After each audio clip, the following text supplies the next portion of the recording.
Hello, this is David Godfrey. Uh, in this discussion, I'm going to tell you why intellectuals very often have a propensity to get things wrong. I'm not happy about this. I often consider myself an intellectual. First off, an intellectual is not necessarily an intelligent person. An intelligent person is good at putting two facts together and arriving at a correct conclusion. That is, an intelligent person has a certain syllogistic excellence. An intellectual, by contrast, likes to play with or manipulate or amuse himself with ideas. An intellectual doesn't necessarily have a knack for manipulating those ideas logically.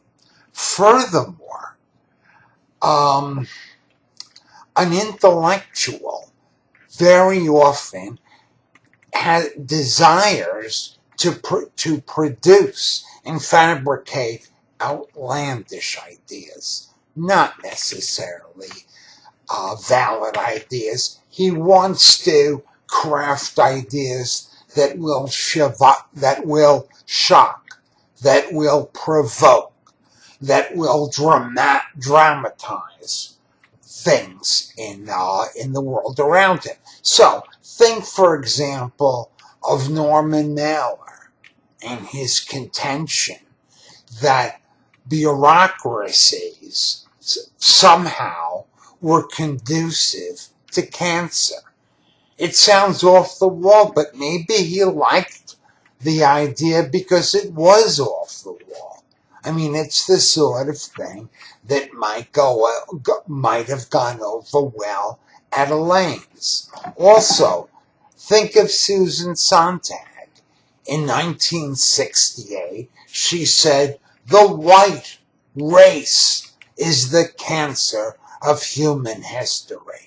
Was there any logic involved there? No. She simply wanted to get on the New Left bandwagon. And incidentally, maybe I'll discuss this in another essay, but when the 80s came along, she became quite conservative. She was just trying to follow political trends. Also, there's another reason why intellectuals can tend to get things wrong. It's what I call the reductivist pull. People very often enjoy saying that many different, myriad, unrelated phenomena are determined and caused by one single all-important agent.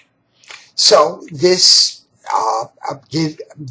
is responsible for the proclivity to formulate ideas which posit that the whole of life is ruled by one thing or one thing only.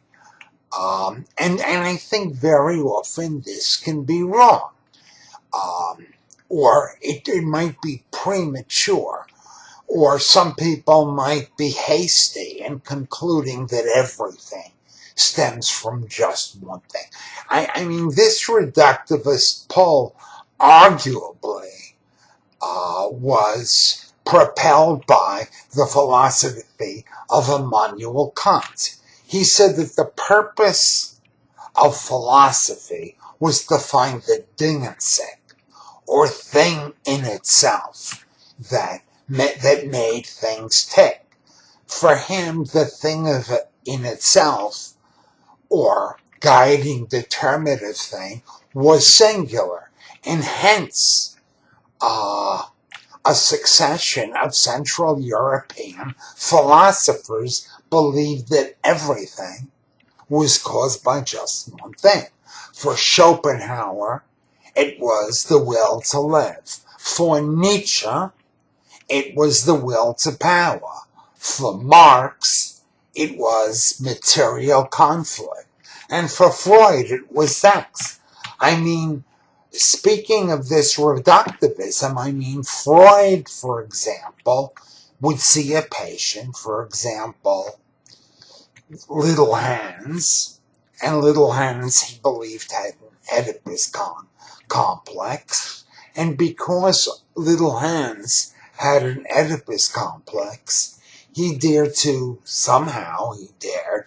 extrapolate across centuries and continents and to the whole of human history, and he said that every little boy has an Oedipus complex.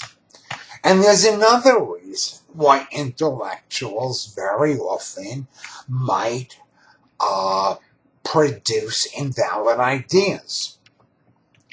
When one is in one's study, thinking and reading, one is divorced from concrete experience.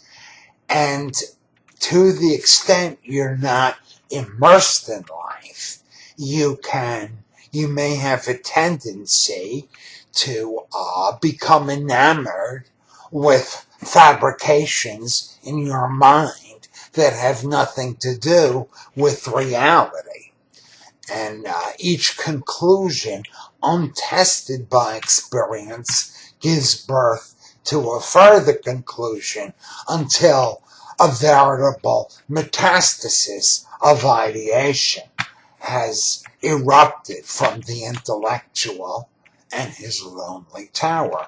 And actually, according to psychotherapists, an imbalance between ideation and reality testing, or too much thinking and not enough living in reality, is a formula for creating psychosis. Because if you're producing ideas, but you never go into reality to test the validity of those ideas, your ideas can start to deviate from reality.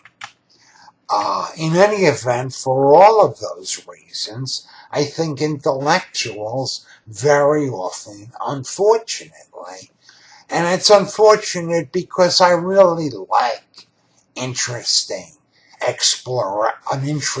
exploration of ideas, but very often intellectuals get it really quite wrong.